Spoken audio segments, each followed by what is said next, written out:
1910년 우리는 나라를 빼앗겼습니다. 일본의 강제 병합으로 인해 우리 조상들은 하루아침에 국적 없는 존재가 되어버렸죠. 그들은 땅만 빼앗은 게 아니었습니다. 이름도, 말도, 글도, 우리의 정체성까지 지우려 했어요. 창씨 계명이라는 명분 아래 소중한 우리 성씨는 일본식으로 바뀌었고 한글은 금지당했습니다. 심지어 학교에서는 일본어만 쓰도록 강요했죠. 하지만 우리 민족이 어떤 민족입니까? 쉽게 무너지지 않았습니다. 말과 글을 빼앗겨도 마음까지는 빼앗기지 않았어요. 그리고 지금 믿기 힘든 변화가 일어나고 있습니다. 과거 우리 문화를 억누르던 일본이 이제는 오히려 한국화가 되고 있어요. 최근 일본 내각의 한 전문가는 충격적인 말을 꺼냈습니다. 일본어는 한자가 많고 복잡해서 요즘 젊은이들은 글을 직접 쓰는 법을 몰라요. 대부분 영어식 발음을 키보드로 입력한 뒤 단축키로 한자를 불러옵니다. 이젠 자기 언어조차 자유롭게 표현하지 못하는 디지털 문맹 사회가 되고 말았습니다. 이 전문가의 더 깊고 솔직한 충격적인 이야기 궁금하지 않으세요? 우리나라의 자부심이 느껴지실 거예요. 이야기 시작 전 시청자 여러분의 소중한 구독과 좋아요 꼭 눌러주세요. 오늘도 전략회의는 침묵으로 가득 찼습니다. 회의실 창문 너머로 도쿄의 고층 빌딩들이 보였죠. 제 앞에는 두꺼운 서류 뭉치와 함께 식은 커피 한 잔이 놓여 있었습니다. 디지털 전환실의 수석 설계자라는 직함이 어깨를 무겁게 짓누르는 날이었어요.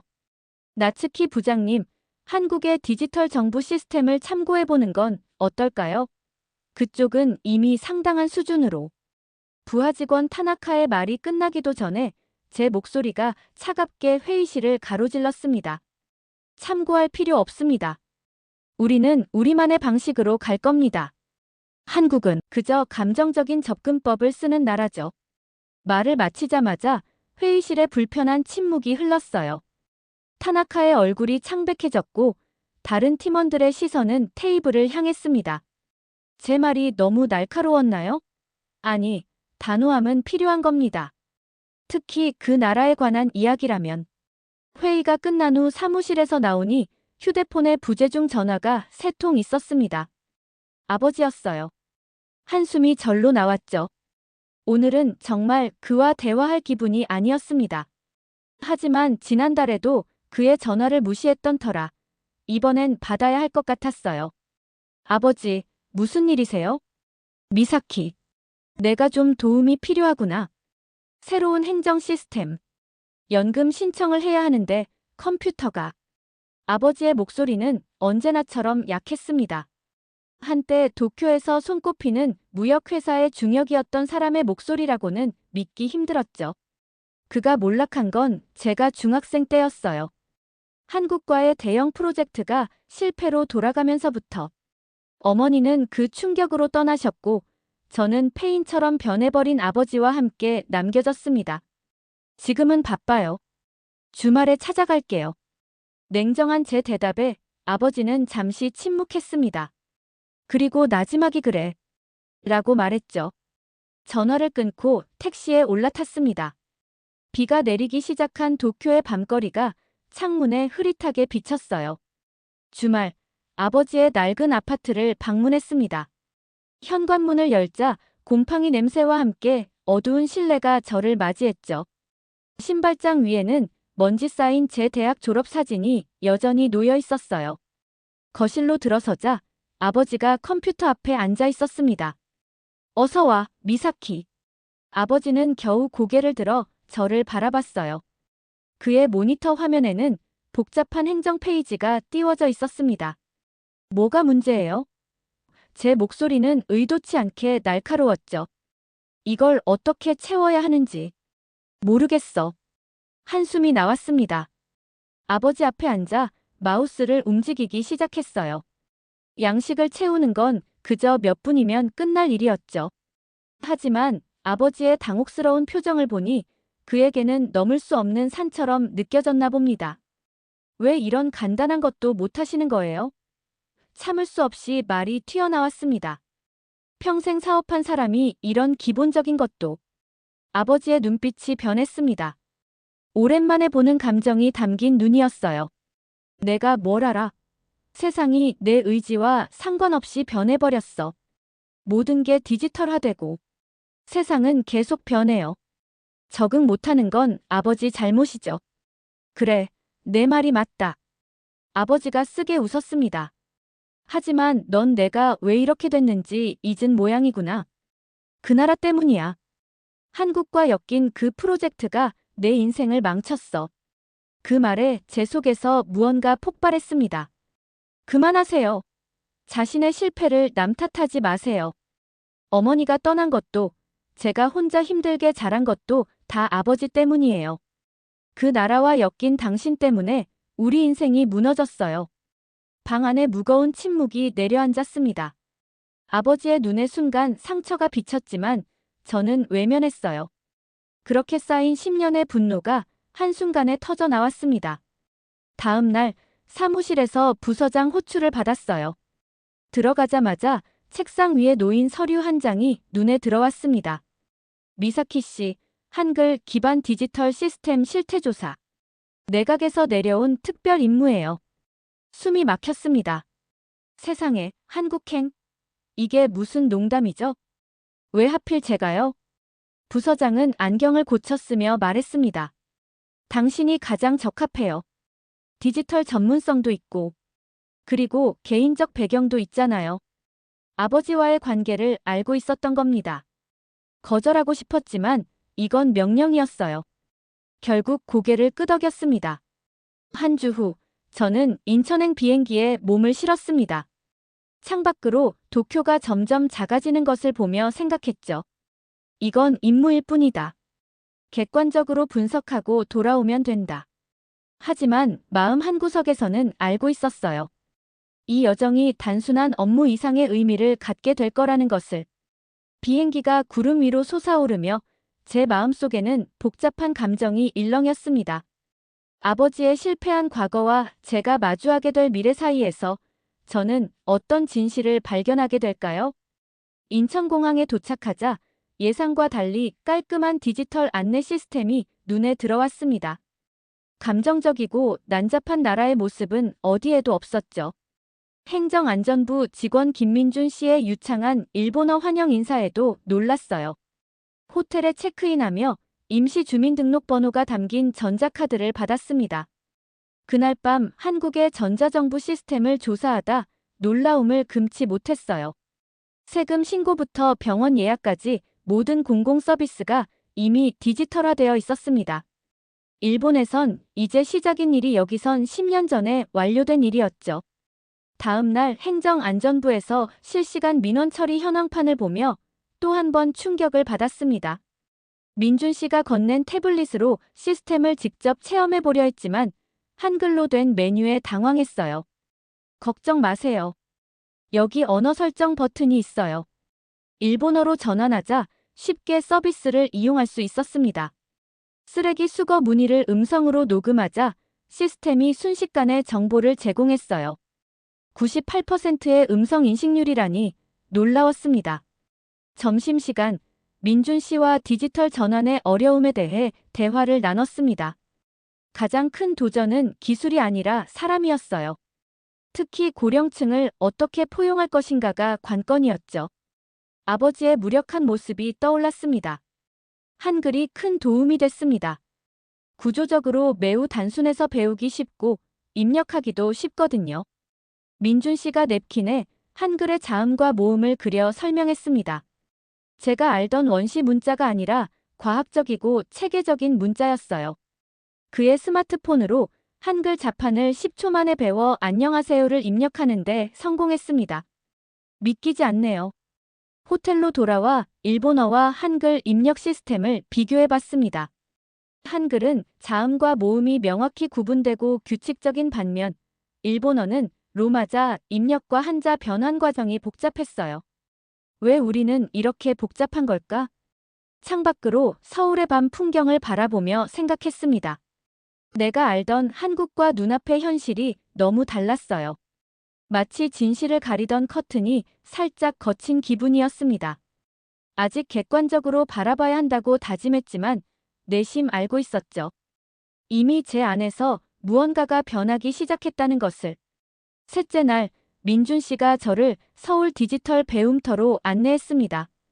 다양한 연령대의 사람들이 컴퓨터와 태블릿 앞에 앉아 디지털 기기를 배우고 있었어요. 여기는 디지털 문해력 향상을 위한 교육센터입니다. 특히 고령층을 위한 프로그램이 활발하죠. 교실을 둘러보니 백발의 할머니들이 태블릿으로 메시지를 보내고 은행 앱을 사용하는 모습이 인상적이었습니다. 일본에서는 상상하기 어려운 광경이었어요. 정부에서 무료로 운영하나요? 네, 모든 국민이 디지털 혜택을 누릴 수 있도록 하는 게 우리의 목표니까요. 미디어실로 이동해 짧은 다큐멘터리를 시청했습니다. 한국의 디지털 전환 과정과 그 과정에서 나타난 문제들, 특히 디지털 소외 현상에 관한 내용이었어요. 그중 한 장면이 제 마음을 강하게 사로잡았습니다. 저는 매일 아침 컴퓨터 앞에서 20분을 멍하니 보냅니다. 무엇을 입력해야 할지, 어떻게 입력해야 할지 몰라서요. 일본에서 온 노인의 인터뷰였습니다. 그는 변환 공포증이라는 단어를 사용했어요. 일본어를 컴퓨터에 입력할 때 겪는 한자 변환 과정에서 오는 불안감과 좌절감을 표현한 말이었죠. 그 순간 아버지의 모습이 선명하게 떠올랐습니다. 컴퓨터 앞에서 마우스만 들었다 놨다 하며 아무것도 입력하지 못하던 그의 모습. 이제야 이해가 됐어요. 그것은 단순한 무능함이 아니라 우리 문자 체계가 만들어낸 디지털 장벽이었던 거죠. 한글은 디지털 시대에 최적화된 문자입니다. 강의실에서 젊은 여성 교사가 학생들에게 말하고 있었습니다.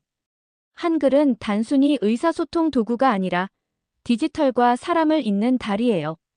세종대왕께서 누구나 쉽게 배울 수 있는 문자를 만드셨듯이 우리는 그 철학을 디지털 세계에서도 이어가고 있습니다. 그 말이 제 가슴을 울렸습니다.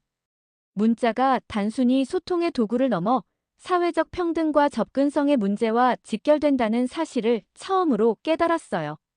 민준 씨와 함께 저녁 식사를 하면서 솔직한 질문을 던졌습니다. 일본 문자 시스템에 대해 어떻게 생각하세요? 그는 잠시 생각하더니 조심스럽게 대답했어요. 아름답고 역사적 가치가 높은 문자죠.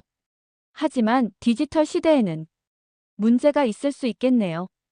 그날 밤 호텔 미니바에서 꺼낸 소주 한 병을 마시며 아버지에게 영상통화를 걸었습니다. 세 번째 신호음에 그가 받았어요. 화면 속 아버지의 얼굴은 피곤해 보였습니다. 미사키, 이 시간에 무슨 일이니? 아버지, 컴퓨터 사용하기 힘드셨죠? 술 기운이 돌아 평소라면 하지 않았을 말이 튀어나왔어요. 그가 놀란 표정을 지었습니다. 갑자기 그게 무슨? 이제 이해해요. 그건 아버지의 잘못이 아니었어요. 시스템의 문제였던 거죠. 목이 메었습니다. 지난 10년간 아버지를 원망했던 시간들, 그의 무력함을 비웃었던 순간들이 후회로 밀려왔어요. 미사키, 아버지, 저는 당신을 이해한 적 없었어요. 진심으로 미안해요. 전화를 끊고 한동안 침대에 누워 울었습니다. 마음속 응어리가 조금씩 풀리는 느낌이었어요. 다음 날 아침, 민준 씨에게 솔직하게 물었습니다. 한글을 배우는 외국인들이 많나요? 네, 최근 특히 늘었어요. 한류 때문만이 아니라 한글의 구조적 단순함과 과학적 원리 때문에 관심 갖는 외국인들이 많아요. 저도 배울 수 있을까요? 민준 씨의 얼굴에 미소가 번졌습니다. 당연하죠. 오늘 일정 후에 시간 되면 제가 기초부터 가르쳐 드릴게요.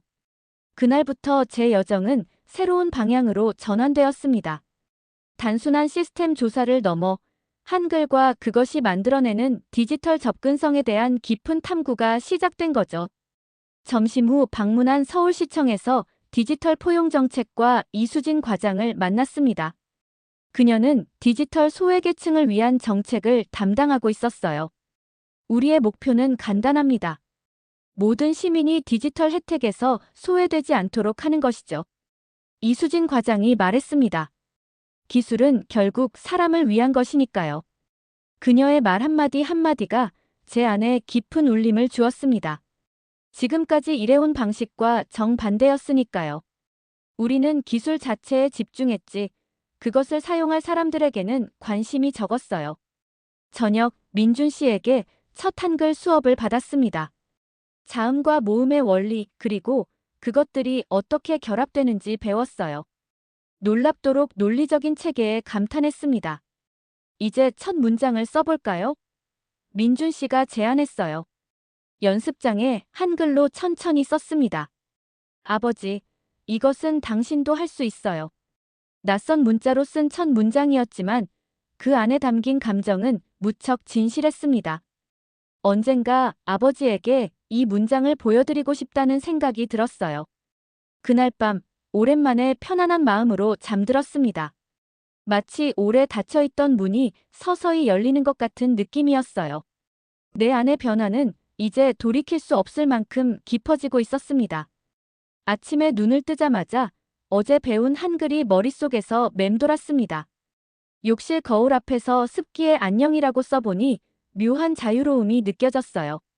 일본어도 영어도 아닌 언어로 감정을 표현하는 새로운 경험이었습니다. 오늘은 한국어 학습 애플리케이션 개발사를 방문했어요. 개발팀장 박지원 씨는 열정 넘치는 여성이었습니다. 우리 앱은 한글을 전혀 모르는 외국인도 6주 만에 일상 대화가 가능하도록 설계했어요. 비결은 한글의 구조적 단순함이죠. 태블릿에서 다양한 국적의 사람들이 한글을 배우는 영상을 봤습니다. 폴란드에서 온 여성이 4주 만에 한국어로 일기를 쓰는 모습에 영감을 받았어요. 저도 해볼 수 있을까요? 30분 앱 학습 후 이미 간단한 문장을 쓸 수 있게 되었습니다. 자음과 모음의 조합만으로 무한한 표현이 가능하다는 사실이 놀라웠어요. 점심 후 국립한글박물관을 방문했습니다. 세종대왕이 백성들을 위해 만든 한글의 역사를 배웠어요. 세종대왕은 누구나 쉽게 배울 수 있는 문자를 만들고자 했습니다. 당시 한자는 양반층만 접근 가능했거든요. 한글은 정보 민주화의 혁명이었죠. 그 말이 가슴에 와닿았습니다. 500년 전의 고민이 현대 디지털 접근성 문제와 같다는 사실이 놀라웠어요. 자음은 발음기관의 모양을, 모음은 하늘, 땅, 사람의 철학을 담고 있습니다. 이건 단순한 문자가 아니라 철학이네요. 감탄했습니다. 저녁에 호텔로 돌아와 한글 입력기를 다운로드했어요. 안녕하세요. 저는 미사키입니다. 글을 타이핑하니 묘한 성취감이 들었습니다. 마치 새로운 세계에 발을 내디딘 것 같았죠. 아버지가 생각났습니다.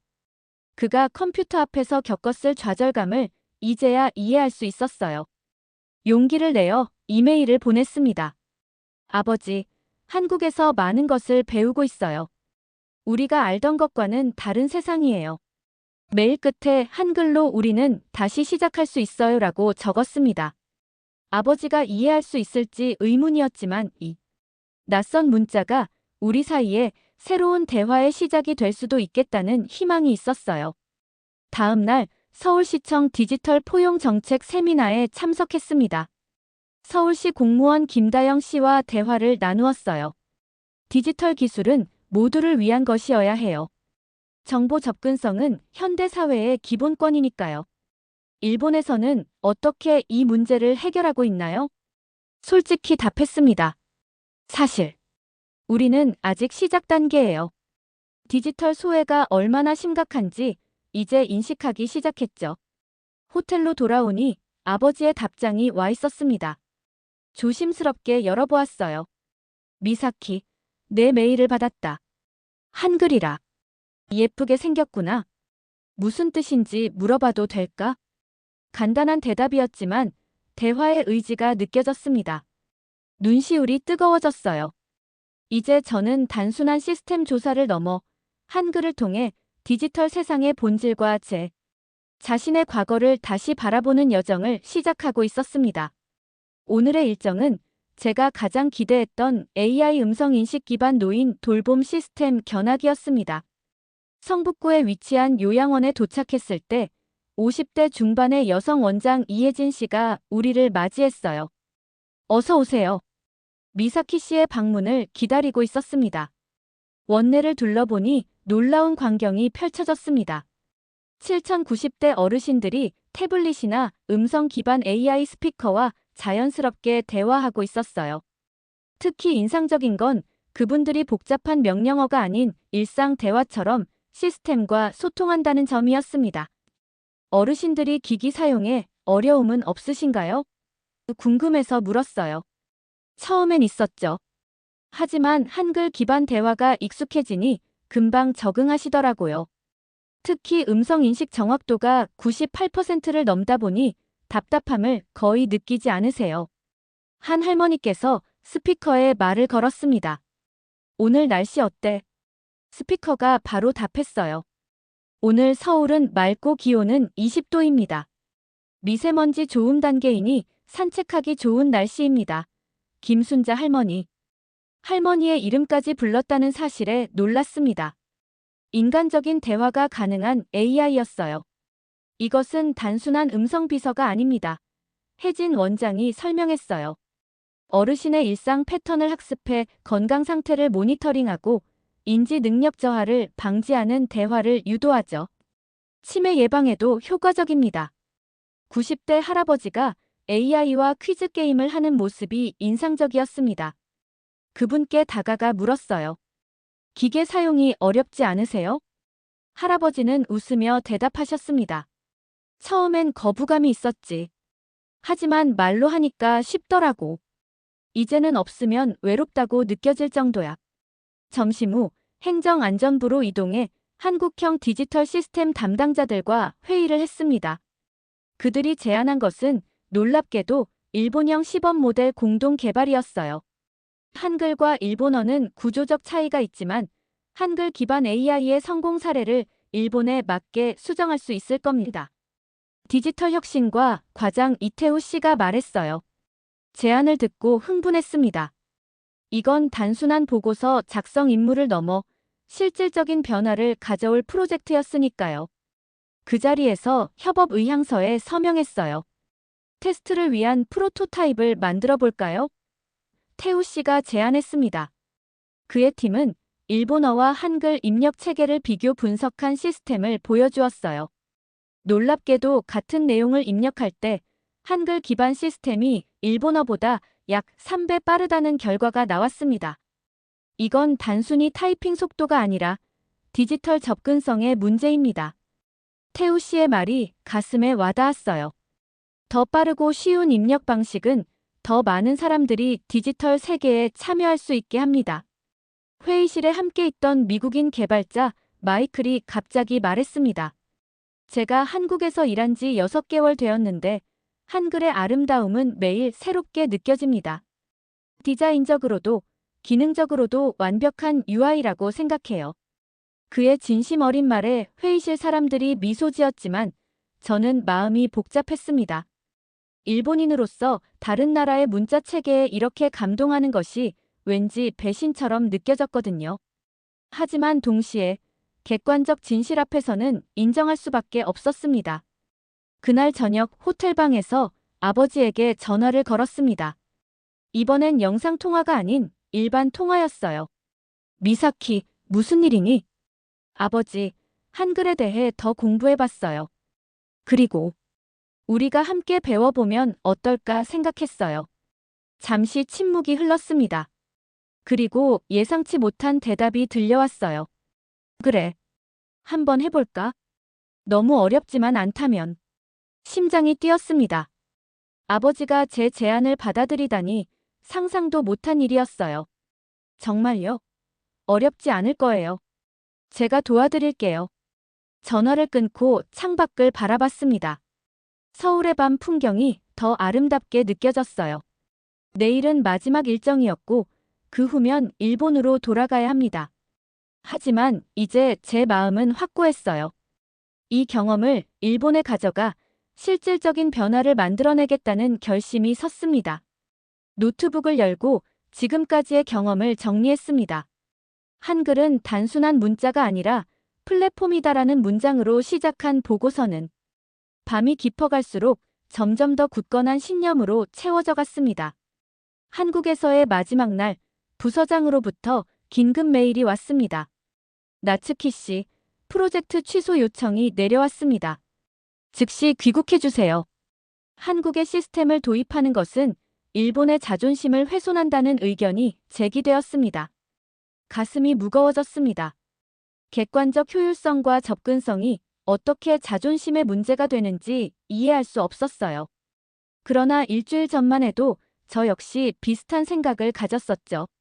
민준 씨에게 전화해 상황을 설명했습니다. 정말 아쉽네요. 하지만 포기하지 마세요.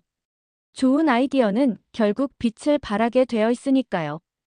일본에 도착해 부서장을 만났습니다. 그에게 기자회견을 열고 싶다고 말했어요. 제가 한국에서 본 것, 배운 것을 공유하고 싶습니다. 이건 단순한 문화적 자존심이 아니라 모든 시민의 디지털 접근성과 직결된 문제입니다. 이틀 후 떨리는 마음으로 기자회견장 단상에 섰습니다. 저는 한국에서 언어의 진실을 보았습니다.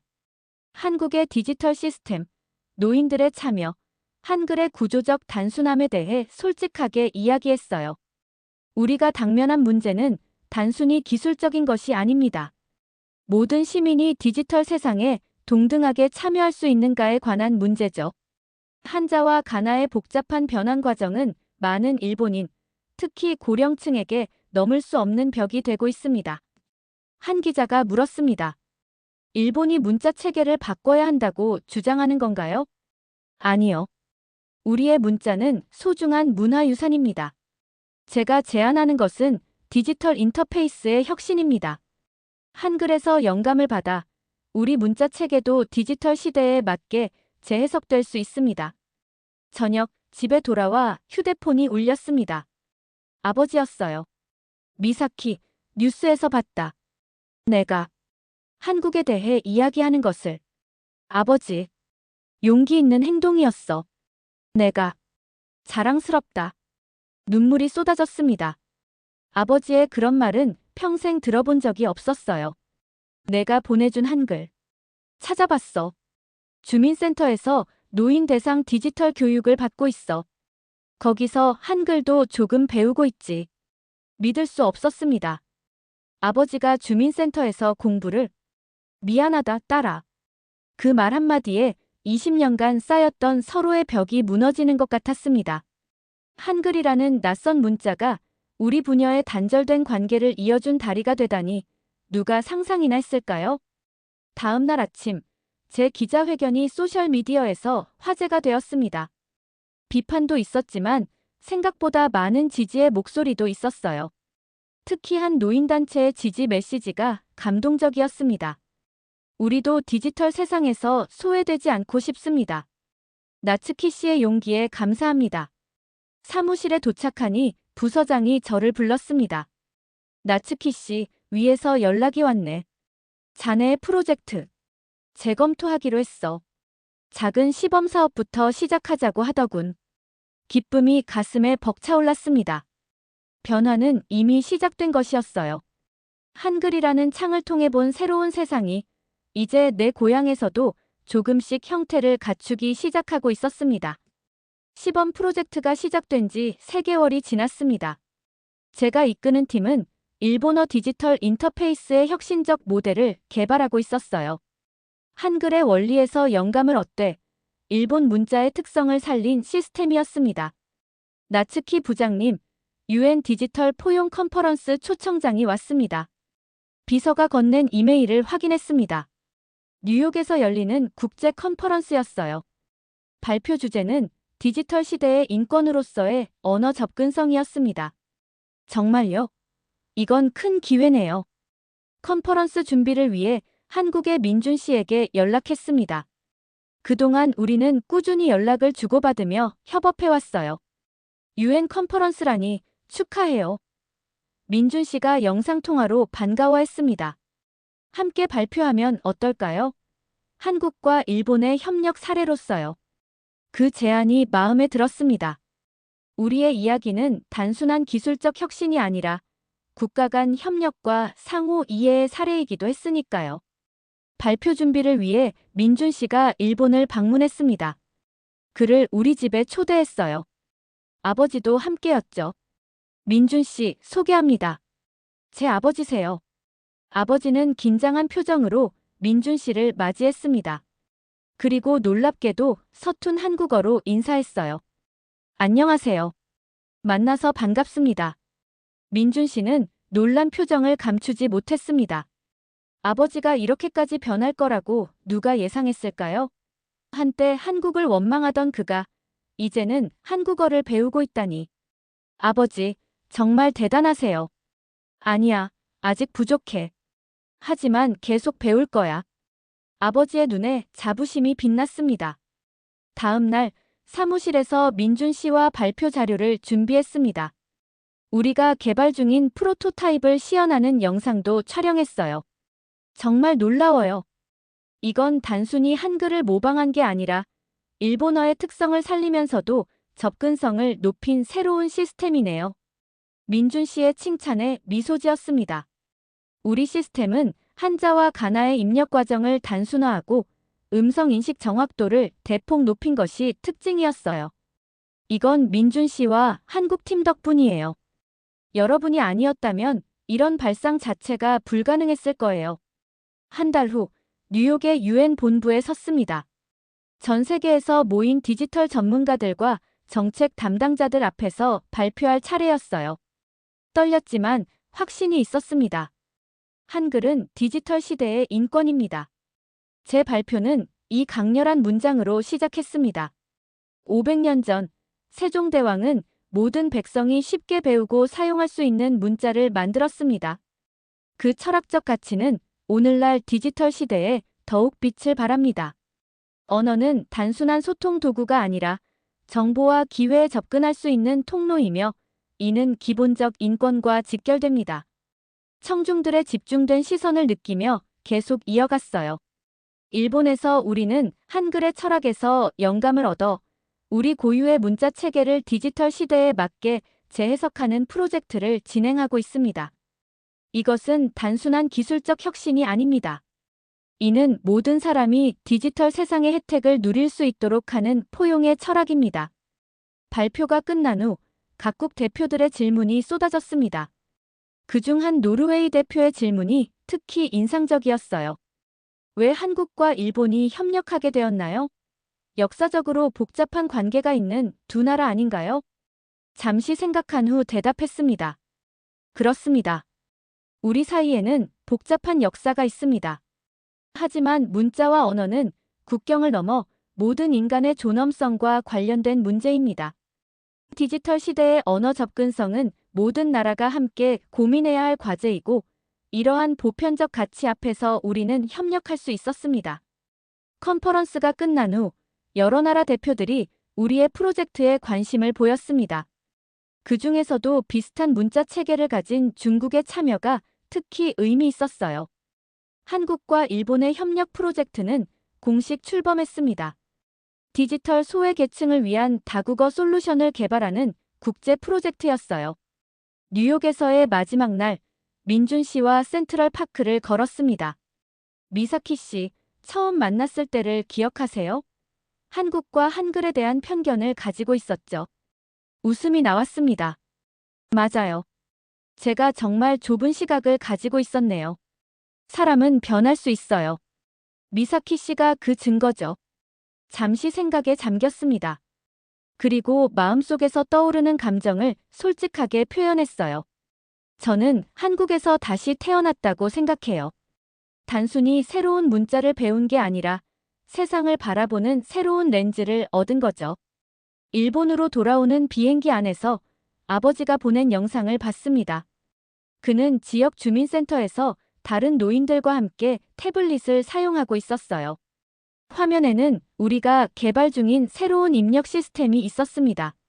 미사키, 내 덕분에 이제 디지털 세상이 무섭지 않아졌어. 고마워, 딸아. 눈물이 흘렀습니다. 이 여정은 단순한 업무가 아니었어요. 이것은 제 인생의 목적이 되었습니다. 모든 사람이 디지털 세상에서 소외되지 않도록 언어의 장벽을 허무는 일. 특히 아버지 같은 분들을 위한 일이었죠. 창밖으로 구름 사이로 비치는 태양을 바라보며 생각했습니다.